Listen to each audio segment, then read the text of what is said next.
next week they're talking about it. They're with people debating in Alexandria. it. But I hope what they're also going to do is they're going to come up with a clever plan, and they have to be clever. It's not going to be easy. Just Don't assume that it's going to be easy, people. It's going to be hard. So be clever. Well, yeah, I mean, they like in Woodbury, they kind of just tried to sneak in, and they were trying to save. Who were they trying to save? I mean, Andrea was there. I don't know if they knew. Glenn and Maggie. Yeah. They tried to being held captive. It's the same kind of thing here. Same kind of thing. Except that instead of just saving this guy, they want to incapacitate Negan. Kill him. Try to be strategic. Try to take him out, surgically remove him, figure it out, maybe even send in a spy. Mm-hmm. There's lots of things people could be doing. Drones. Watch The Americans. Watch and learn, people. Have you ever seen The Americans? It's so good. Soviet spies. You're not just saying the American people. Oh, yeah. No, watch them too. Yes, watch all your fellow Americans. Drones. But maybe they can send in a spy, some dope-to-dope person who's like, hey, I happen to be a lone wolf out here. Hey, can you take me in? I mean, yeah, they should be getting as much information from as they can from these people who've already, because they did take that guy with him. Right. And then Jesus came too. I don't know how much information Jesus has. But Jesus is like a super crazy ninja. Yeah, he is. It seems. Yeah. He can do all kinds of stuff. Yeah, he got out of his, he untied his knots and jumped out the window or whatever. Yeah. Mm-hmm. That was a Mission Impossible theme. Well, my number 2 was pretty much the same thing, just the trading food for mercenary services. Yeah, so we covered that. So which number 1? That was actually, my number 1 was the love triangle. So we covered that already too. Okay, well, my number 1 is Maggie's new role, which I think we've pretty well covered that too. Yeah, I really like that scene where she decided to demand half and got up looking right at him. And a little extra, which is that she gets a visit to the OBGYN and gets a picture of the baby. Mm-hmm. It was nice. It's great. Yep. Okay. Well, I'll talk about Jesus a little bit. Talk about Jesus. Say it, brother. Yeah, let's do a little sermon here. Tell me about Jesus. Oh, and I also thought it was really badass that not only did he get out, he said one guard can't cover 2 exits or third floor windows, knots untie and locks get picked. Entropy comes from order, right? But he also checked out all their supplies. He knows they're low on food, high on guns and ammo, and have about 54 people, although Maggie said more. Maybe there are only 54 since she last checked. Yeah, exactly. He's also another English actor. I just really love the way that he's playing that role, and I think he adds a lot to the show. So I hope he's around for a while. Is he Tom Hardy from The Revenant? No, he's not. Tom Paine. Oh, Tom Paine, not Tom Hardy. Tom Hardy's... Well, I guess I've only seen him in Mad Max, so I don't know if he has any range, but in that movie, he was just grimacing the whole time. Did you see it? I still haven't seen it. I really want to. It won a bunch of awards last night in the Oscars. Loved it. I thought it was just a phenomenally great movie. All right. Where were we? So, Notes. What about the title? Knots Untie. Yeah, knots untie. That must be from Jesus's comment about entropy. Things fall apart. And plus he just untied his knot to get out. Yeah. Literally. Yep. Abraham and Rosita could be untying. Oh. That knot could be being untied. The necklace certainly came untied. Mm-hmm. Yep. And then, I don't know, this is a bit of a stretch, but just the world of The Walking Dead opening up a little bit. I don't know. That's why you're a stretch. Yeah. Gregory, I thought, had a point that his idea was for Rick's people to work for the supplies, and then that's what they ended up doing. Yes. And it was like he got what he wanted, but not in the way he wanted Not in the way he intended, although this might even be better if it actually works out. MAGA, I can have you working for the supplies. Ew. And then, so gross. And then I was thinking, would Maggie be thinking, oh, maybe we should have just done the easy work, Nah, we'd rather go I didn't think that what he was thinking about Maggie doing wouldn't have been easy. Well, that look on his face. slimy. She mentioned her husband a couple of times. She did. All right, I'm done. Do you have anything else? That's pretty much it. Okay. So we're agreed. Amazing episode. Threat to untold numbers of citizens. The people it kills get up and kill. Are they slow-moving, Chief? Yeah, they're dead. They're all messed up. This is a Walking Dead Cast news update. All right. First, Robert Kirkman is Skybound. The first few items are about other shows by people associated with The Walking Dead. Ooh. So Robert Kirkman and Skybound have sold a drama called 5 Year to Korean streaming service Viki. This show, 5 Year, centers on a family living under the threat of a deadly meteor heading for Earth, and it's going to get there in 5 years. So it's like what the world does when it knows that it only has that much time to live. Did you see that movie that was about that? Armageddon? No, not Armageddon. It was great. Or at least half of it was really, really great. About the meteor coming. Was it in Sweden? The girl who played Mary Jane? Yes. Yeah, I in didn't Spider-Man. see it. It was great. We need to look. It's good, huh? Okay. Yeah. What is her name? Kirsten Dunst is in it. And I heard that was good. It's great because she's all depressive and she handles it better than anyone else. So this is going to Korea, and so you might be wondering why I would report on it. Well, they say they would like for it to come here eventually, either as a dubbed Korean thing, or I think it's like a mini series, or do an American version. But apparently they really, I mean, this is probably just who they were able to sell it to, but they also like what this network has done. So anyway, it sounded interesting. I also think I remember hearing that elements of this series, because Robert Kirkman has had this idea for a while, went into Fear the Walking Dead. It might be somewhat related. But anyway, you figured it out? No, hang on. Okay. Melancholia. Mm-hmm. Melancholia, which I loved. Cool. Yeah. No, it was crazy because it was, the meteor is coming in about a week. You have a week. Oh, okay. And it's going to annihilate the entire world. And that 5 year thing might be kind of depressing, come to think of it. 5 years would be terrible. A week is about right. Right. It's all you can really handle. That would be crazy. Yeah, it would. The Oscars, Ex Machina won for Best Visual Effects. Should have won for Best Picture. And not Spotlight. Did you see Spotlight? I saw Spotlight. Yeah, I loved Spotlight. It, yeah. I love Spotlight, but I thought Ex Machina was better. Was better? I did. Well, I thought it was amazing, but Star Wars had such amazing visual effects. Star Wars was so great. Come on. And actually, if you gave me one purely by enjoyment in 2015, what movie gave you the most joy? I would have to say Star Wars. I wouldn't, because I had such mixed feelings about it. Yeah. But the visual effects, like, amazing. I feel like people are with Star Wars are like, oh yeah, that's what we expect. And it's like, well, it's not easy and it's awesome. Just because maybe you expect that doesn't mean it's not a really amazing accomplishment. J.J. Abrams just went above and beyond it. And I think just because in Ex Machina they got this android woman looking so perfect, and I agree, it was great, but that was it. Yep.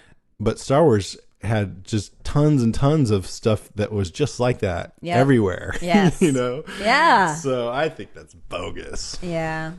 Even though they never have the movie that I love the best of the year win. No, never. Oh, well, one of my favorite movies of all time is American Beauty, and that one. So I was really happy that year. Actually got Best Picture. Yeah, it did. Wow, that's weird.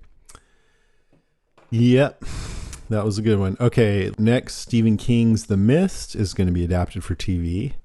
It'll be on Spike TV. Hasn't it been on before? Oh, they did a movie, of course. Yeah, that was the first movie you and I ever talked about on this podcast because it was directed by Frank Darabont, who was the first Walking Dead showrunner. Right. Apparently, as far as I can tell, he's not involved with his TV show. But anyway, should be interesting. And then Glenn Mazzara, who's the second Walking Dead showrunner, is heading up Damien, based on The Omen, for A&E. And it looks scary and creepy and evil, and like it might be worth checking out. I still like him, and I like what he did for Walking Dead.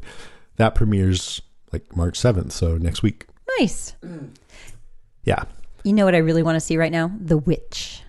What's that? The Witch. There's 2 V's in it instead of a W. The Witch. Yeah, it's supposed to be. It's about a tale of a witch in Witches are old scary. colonial New England. Like Blair Witch, Yeah, kind of. but an old colonial New England. It's scary. Sounds great. Yeah, it's getting good reviews. It's on already? I think so, but it hasn't. Okay. I don't think it's been widely released yet. All right. It's a movie? Okay. These are all TV shows, by the way. Mist and Right. 5 Year. But yeah, cool. If you see it, we could talk about it on the podcast. What did I see recently? Jason Bateman and a girl, I forgot her name. She was in Vicky Christie Barcelona. And they were a married couple. Scarlett Johansson? It's called The Gift. No, the other one. The kind of plainer looking one. Right. And they're a married couple. And then this guy from his high school comes and he's creepy and he gives them gifts and stuff. And, it looks like it's one of those movies where it's just some creepy guy is giving you trouble. Yeah. But then there's a huge twist and it's like, fucked up.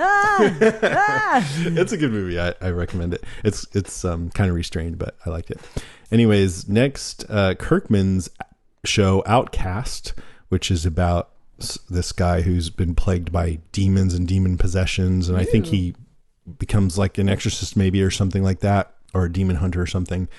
But it's scary. I mean, I've always said demons are the scariest. Demons are the scariest. So that's coming on Cinemax sometime this year. They don't have a And premiere ghosts. date yet. Ghosts, yeah. Witches can be pretty bad. This year I'm staying at 2 haunted hotels. Oh. I know, right? When is that? I'm staying at one in Arizona in March and one in New York in June. Oh man, nice knowing you. I know, right? Really? You're excited? I am. You're not Of course scared I am. by that? I'm scared, but in a great way. That's fun. That's I interesting. know. You're going to be in the room by yourself? I'll kick David out. I'll be like, go in the hallway. I want to handle There's this on my mysterious own. knocking on the door. Yes, it's your husband trying to get back in the room. Okay, and then let's see. According to the script for last week's episode, when Jesus interrupted Rick and Michonne in bed, they were supposed to cover themselves up with the sheets. But Denai Guerrero said Michonne wouldn't be concerned with covering up. No, she doesn't care. Andrew Lincoln agreed. No, she wouldn't. She'd go for her sword. Heck yeah. And Rick would go for his gun, and we'd both be naked. So we campaigned for the butt crack shot. Nicely That wasn't done. in the script. We both said, if we're going to do it, let's do it. And then Andrew Lincoln said, I think we would start having sex right on the spot. He did Denai not. Guerrero said, come on, dude. Andrew Lincoln said, okay. Okay. I guess you're right. So anyway, but everything except that last sentence was true. So apparently, yeah, they campaigned to be naked. They didn't have any little pasties covering the naughty bits? It doesn't say, but I doubt it. They're adults. Naughty bits. Would you might do that? I think that'd be almost weird. I'd ask for Merkin, sure. But I don't want to talk. There's some things I can't say on the podcast. I'm going to cut this part out. But you've been to Esalen or whatever. I've been to Esalen, sure. You don't have to if cut you that were- out. I don't care. If you were in a movie, In Mad Men, by the way, season finale, he goes to Esalen. Yeah. Yes, I've been there, and I've been naked on a beach. Naked. Yeah, oh, sure. I'm glad you'll put that on a podcast. Heck yeah, so, I'm proud of so that. you've been to Esalen. So why Yeah. on a movie set, if they cleared it off of everyone except for the actors, you'd still not want to be naked on a movie set like that?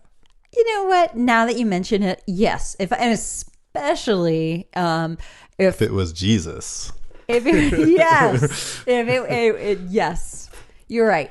I would just hop up because that would be the thing that Michonne and Rick would do. They Yeah. wouldn't bother covering themselves up. They'd be like grabbing their weapons. Well, so to no, the speak. question is, as an actor, would you ask to be covered? No, I mean, I guess I would if, it's no big deal. if It's it just takes being like naked. a half a day or something, you might. I just think that the word Merkin is funny. Okay. It's just a funny I'm idea. not sure what that is, but I don't really want to know. No. I think I know. Anyways, so there's a lot of talk about how they're going to, this is the last one, deal with Negan's dialogue on Walking Dead because he says things like fuckity fuck fuck a lot. Yay. That's a direct quote, by the way. And I think that might even be the origin of the whole thing that came up on our show because the guy who wrote that email had also read the comic, but he wasn't sure if he got it from there. Anyway, Everyone else thinks it came from you. When you asked me to cluck like a chicken the other day, I should have said cluckety cluck cluck. That would have been funny. Coulda, woulda, that shoulda. would have been so good. Dang it.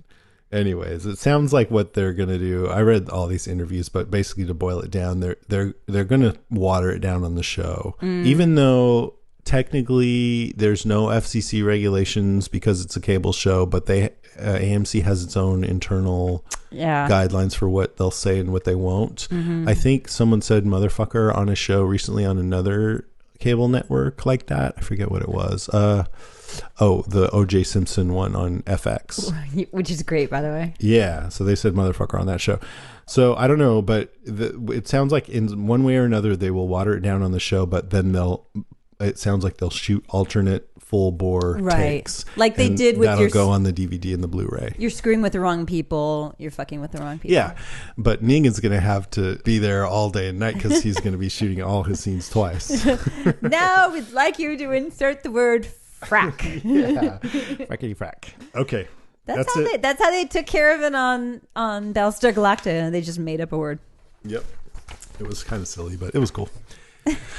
All right, time for our final sponsor. It's Texture.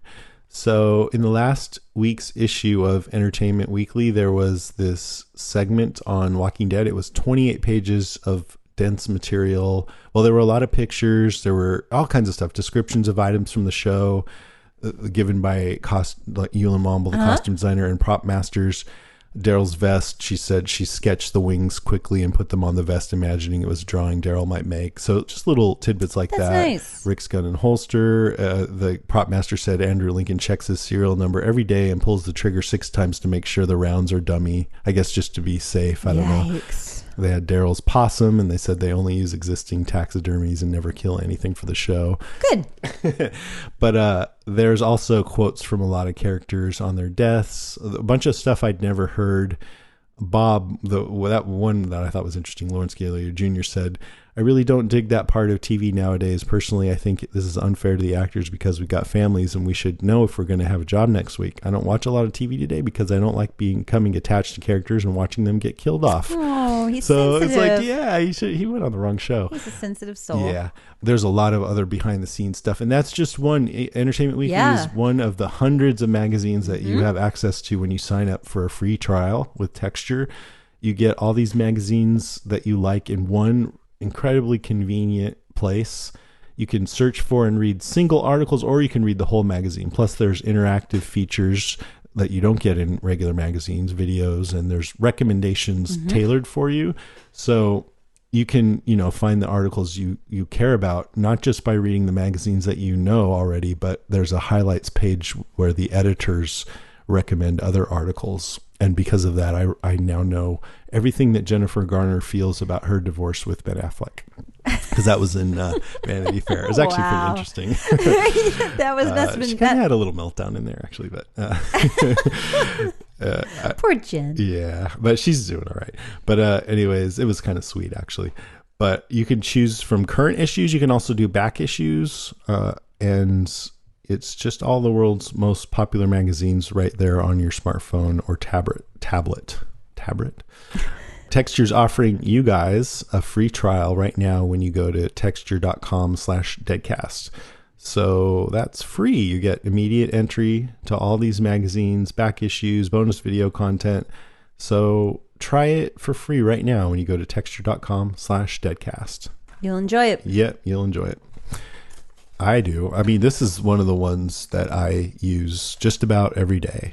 Yep. I've said that before, and it's totally true. And the New Yorker, Outside Magazine. Can't say enough good things about the writing in there. I have so many apps. Like, I'm kind of an app Slut? Yeah. Well, what do you call it? Hoarder.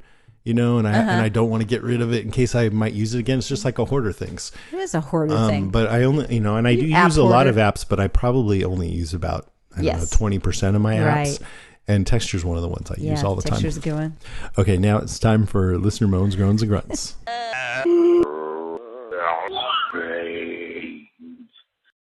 The first one comes from Jake Singer, who writes, after last night's episode, I'm pretty convinced that either Abraham, Glenn, or Daryl are not going to be with us long.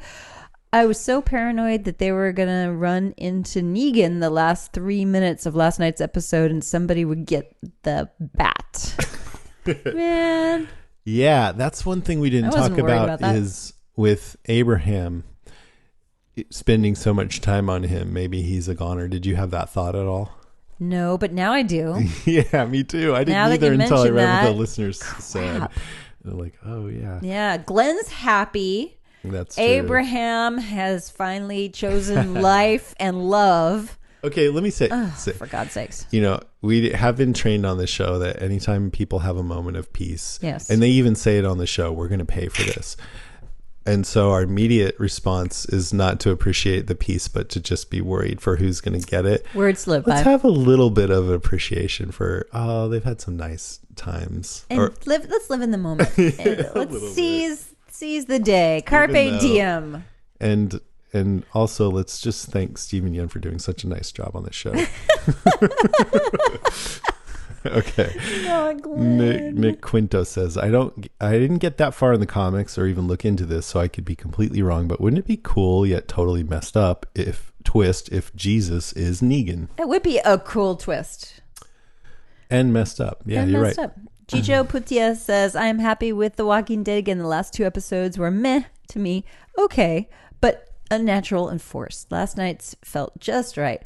Oh, I think it was Maggie that said, we are going to pay for this. And oh, they will. Dun, dun, dun. I know, huh? It could be Maggie or Glenn, huh? Maggie saying that we're going to pay for it. That's a foreshadowing. Oh, God. All right, now I'm starting to feel bad. Dang it. I was all happy. I should not. Seize the moment. Okay. Jose Estrada says, great episode. The dialogue was really well paced and the comedic timing and chemistry is hitting nicely. Rick had the best line though. What? I know, it was great. Yeah. What? It's like, dude just tried to kill me. Come on. So I just drained him of his blood. What? I don't understand. Mo Favor writes, entropy comes from order, the second law of thermodynamics referenced in The Walking Dead, and Eugene didn't speak it. And Daryl acknowledged it? Yeah, that's actually one of my favorite laws of thermodynamics. But as I understand it, it's more about everything tends to go to maximum randomness, which I suppose is the same thing. What are your other favorite laws of thermodynamics? That's really it. Okay. I wonder what the first law of thermodynamics is. I have no idea. Things burn.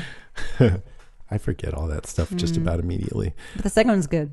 Richard Davenport says, Abraham is a goner. Fuck. He has an epiphany, gets right with the world, loses the necklace, and they're going to attack the saviors. I don't want him to die, but I have a bad feeling about this. Ironically named saviors. Kristen Halberg writes, did you notice that Carl seems off? He mentioned being a kid with a messed up face and purposely didn't go to Hilltop. Could it mean he lost his edge? Is there something coming? Also, really happy Jesus ended up being okay. That guy is way too hot to be a baddie.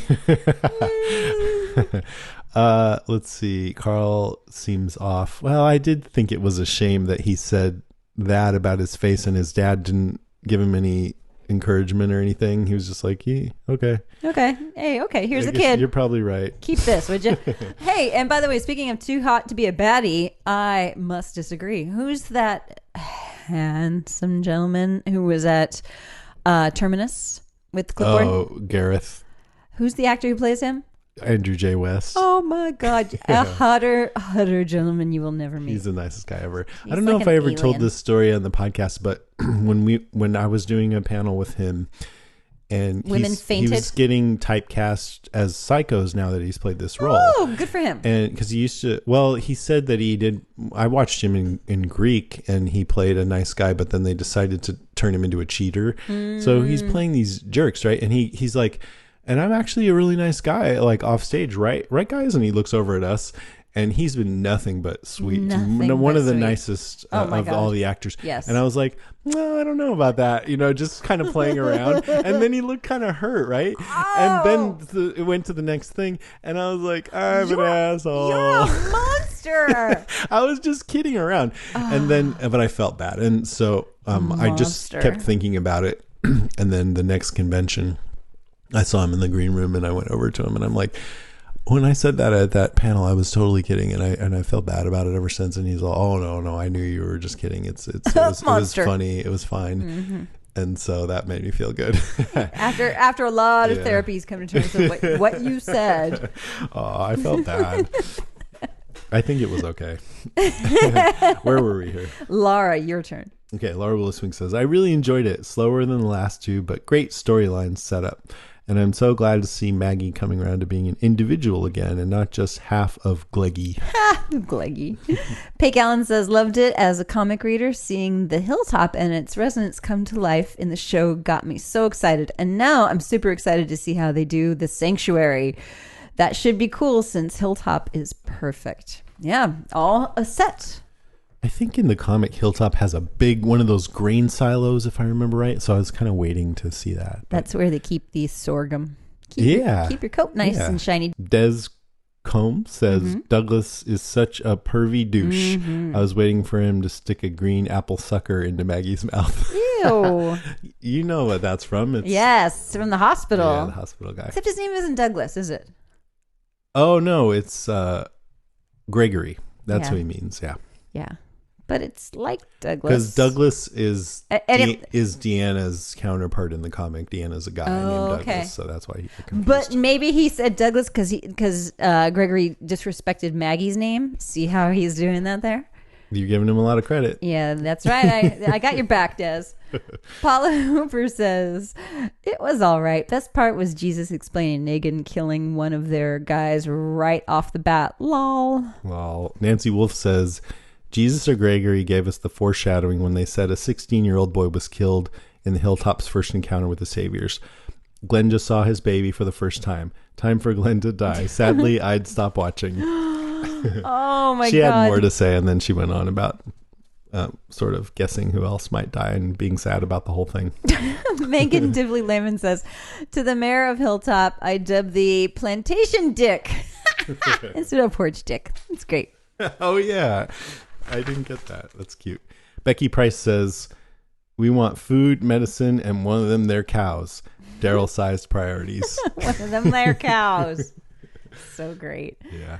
Oh, you know what? I'm thinking of this like months too late, but one time a listener wrote in and because I had criticized Daryl for talking like this, and said that, well, it's because they're out in the dry air for so long and his voice gets parched. Yeah. And I'm like, oh, how come Eugene's voice doesn't get parched? How come Abraham's voice doesn't get parched?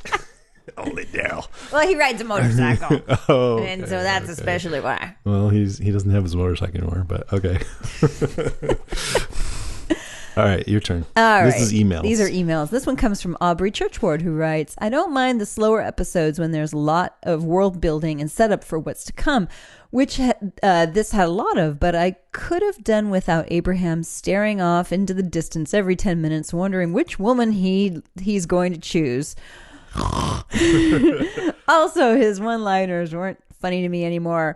I enjoyed getting to see the Hilltop community and hope they continue to work together in the future, but it frustrates me that as the character and cast gets longer and the less that we see of some of the originals, I feel like we haven't had a lot with Carol in a while, and Daryl and Carol, who were once pointed out as being extremely close characters, have not been together on screen this season at all.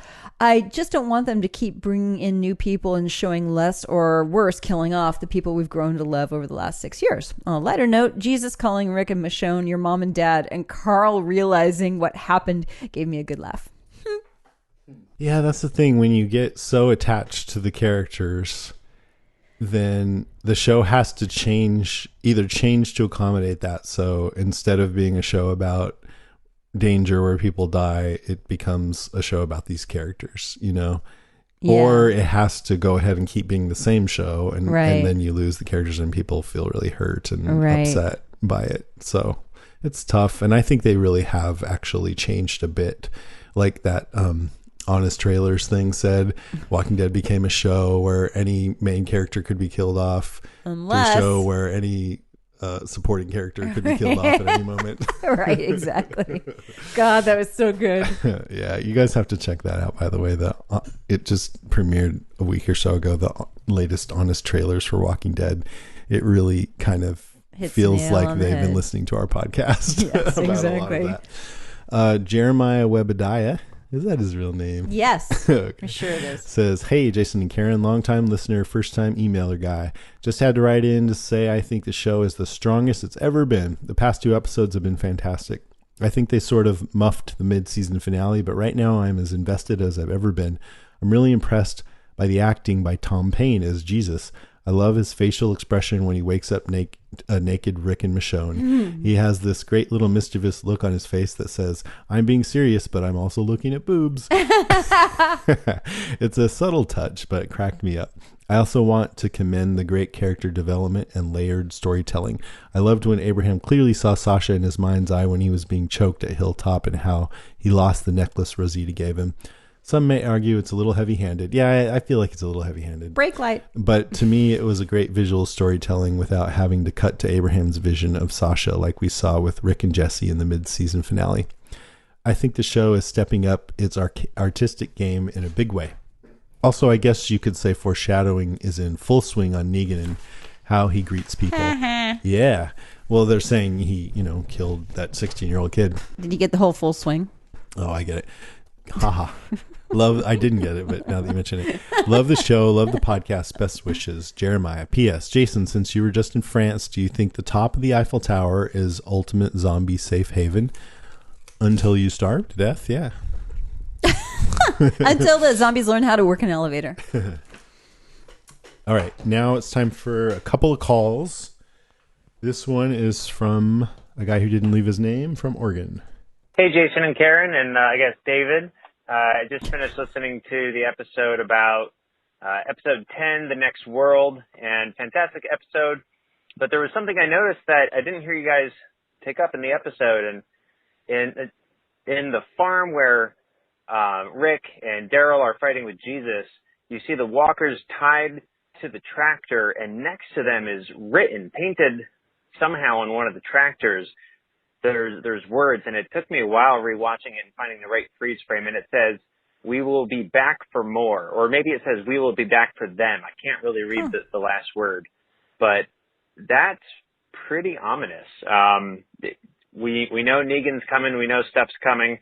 Was this Negan's group that did this to these people? Were those walkers still alive when they were tied to that tractor? I think the answer there, one way or the other, is terrifying.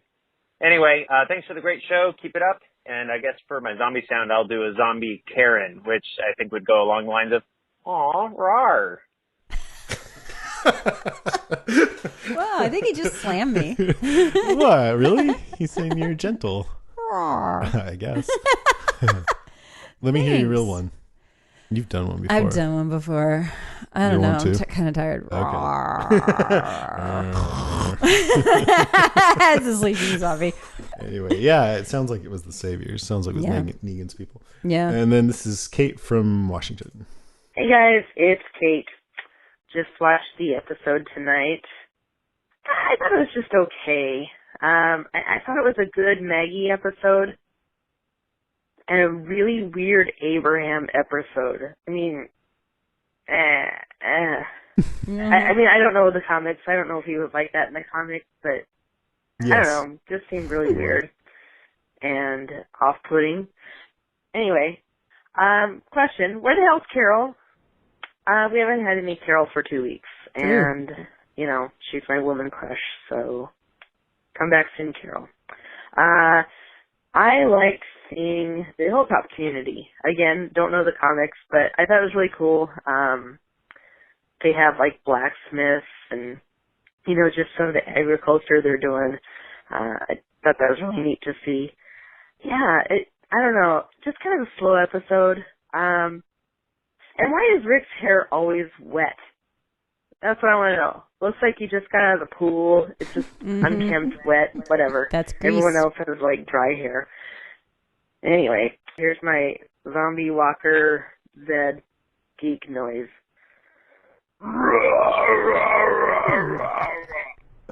All right, thanks guys. Bye.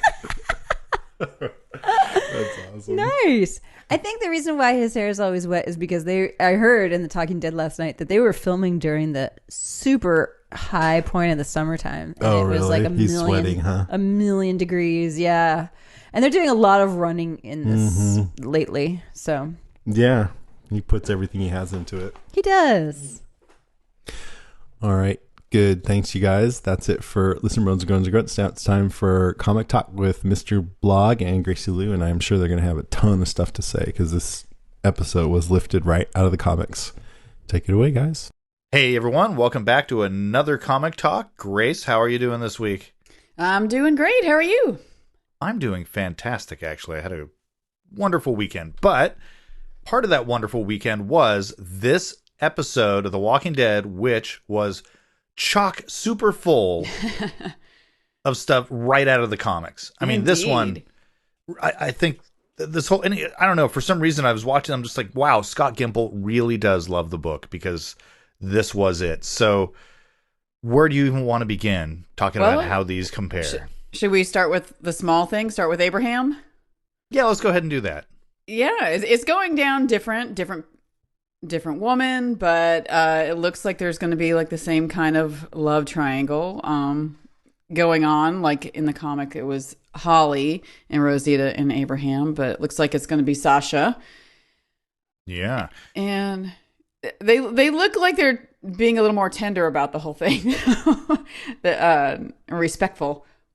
For sure, as opposed to what Abraham did with Holly. Yeah, absolutely. But then I guess that's because we don't want our heroes to be bad guys. So, sure, they tweak it up a little bit. And I will say one thing. We're going to cover a few things, or at least I know I'm going to bring up a few things that would be considered super spoilery because they go a little bit beyond even where we are in the show at all right now. And just want to get that out of the way before I say this. At one point when Abraham was walking with Sasha, I just was so concerned there was going to be a crossbow bolt flying into his head. Oh, were you? I think it's a little too early for that, but I know it is a little bit too early, but they like to mess with the timeline and do these kinds of things. Yeah. Because I got to say, we covered a lot of ground in this one, comic-wise, I did not think we would get to in one episode. Oh, indeed, yeah. I mean, because I think what was Jesus first introduced in like issue maybe 85, or I don't know, like in the 80s, and this is like issue 95 or something, where most of this was taken from. But so I mean, and beginning with a lot, and beginning with meeting Jesus and all of that. I mean, this was very similar as well. He was held captive. Now he didn't quite get out in the same way, and that's fine. But then that journey to the hilltop. It took, I think, a couple of days, and there was a big debate about whether or not to trust them because they did have to stay the night. And, I think in the comic they say something like, you said it would just be one day. You didn't say it was going to be this long. And he just didn't realize how long it would take. Am I correct in that? That's yeah, so they cut that out. So there was a lot less of that kind of trust stuff with Jesus. But but it was so similar, and it just... with the mud and them having to walk up to the wall on the gate, and Eduardo and Cal up there. Oh, well, even before all that, hold on. Even before all of that, when we meet that group, right? They're Jesus's men that they go and save, and all that scene. That to me seemed a lot like the part of Rick and company showing up to Alexandria that they didn't have in the show. You remember when they first meet Heath and like was it Bruce? Scott. When they first meet Scott and Heath in Alexandria, they're in Washington D.C. You remember like Aaron and Eric said, "No, he said no, we have to go help our men." There was a flare, so they go to help them out. So it was almost identical to this kind of a situation as well, where no, we got to go help our men first. In a way, but I thought it was a good way to introduce Harlan Carson, Dr. Harlan Carson. It was Carson? I didn't even catch that. So it is Dr. Carson. He introduced himself as Harlan, which is Dr. Carson's first name. Fantastic. That's cool. Okay, awesome. So we got that now. And like you were just saying, the introduction of Cal. Mm-hmm. And who's the other guy? Eduardo's the other guy. I didn't catch right. if they said his name, but I mean, he looks exactly like he does with the hoodie up and everything. It looks just exactly like he does in the comic. Yeah, so the mud leading up to meeting those guys, the whole thing spears. with exactly, the spears, and the fact that they are all blacksmith. We actually get a shot of Earl. Yeah. I think we even see Brianna. Yeah, oh yeah, definitely. I saw her a couple times. Mm-hmm. So I was just getting so excited, and then we get to meet Gregory, the person we really love to hate so much. And my God, they really did a great job with this guy, because I hated him immediately. He is so despicable. They did a great job.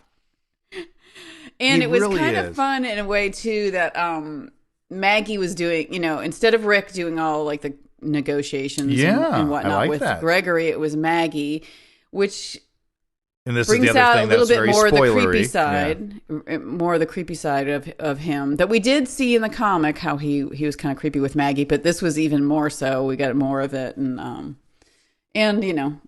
it speaks to later things. I think. Well, exactly, really and I like that what they have been doing here is really setting up, that role for Maggie, and they've started doing that with Deanna, so it makes a lot more sense now in the show than it ever did even in the comic. Right. And I think this one of these changes that I was kind of like, oh no, this is a good change. I like it, and I thought it worked really well. Well, probably because Kirkman, way back when in Alexandria, didn't know that Maggie was going to take over the hilltop. Maybe. Yeah, no, I'm sure. Spoilers.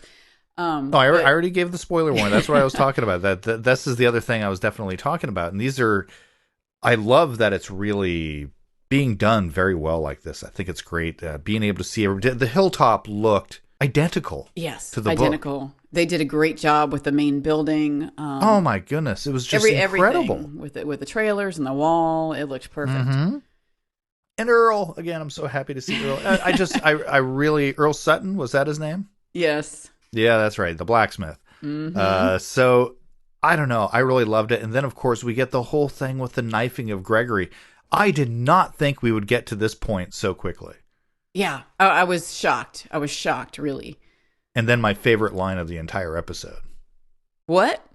Exactly. Exactly. Was that was 100% my favorite moment of this episode. And it was the page. And I'm smiling, out. So I can't do it right. But yeah, that was a great line. It was. And I remember even loving that part in the book where I'm just like, that's so great. He has no idea how shocking and how maniacal he looks right here. Really enjoyed that. Yeah. I and they did a great job. The guy went out just like the guy. I don't know if he had the same name or not, but like the guy in the comic with just all his blood just flowing right on Rick. Yeah, great scene. Absolutely. So and even after that, all the conversations. I mean, even though, like you said, it was Maggie instead of Rick for a lot of the negotiations and these kinds of things, but it just played out virtually identical with a few tweaks here and there. I mean, because different people, but aside from that, the same. Because in the comic, it was Carl who said, "Well, if we kill them, will you give us half your stuff?" That's right. It was good point. Mm-hmm. But I like what they did in the show by leaving him behind, and it's a bad idea to go there with some maimed kid. Yeah, it made sense and gave some other characters, time or whatever. And how are you feeling about? Oh, and here's something I complained about Jesus last week, that he would never steal the truck, and we kind of get an answer to that in this one, which I appreciated, which was that he thought they looked rather unsavory. And you look at Daryl and Rick, they might look kind of unsavory. Yeah. So especially to everyone so clean there at the hilltop. Well, exactly, but it's just and everybody at Alexandria for the most part are as well, except for our group of people. Yeah, our crew. They all seem like they're still perpetually filthy. I don't know why they can't just wash their clothes and take a shower, but whatever. Rick looked good recently. Whatever. Okay, we're getting way off track. Grace, do you have anything else that you want to throw out there as far as what was similar, what was different? I can't think of anything, but I was just really bowled over about how well they did this. I just have to add that again. I think it was great interpretation or adaptation, if you want to call it that. I am with you 100% on that. I thought it was just so well done. I really enjoyed it, and man, I can't wait to see what they're doing with the material that's coming up, because we know it's great. And I cannot wait to see what they're going to do with it. I'm terrified. It's going to be a mess. Yes. But I wouldn't expect anything less from The Walking Dead. So, Grace, what do you say we go ahead and give the show back to Jason and Karen? Yep, let's do it. Okay. See you guys next week.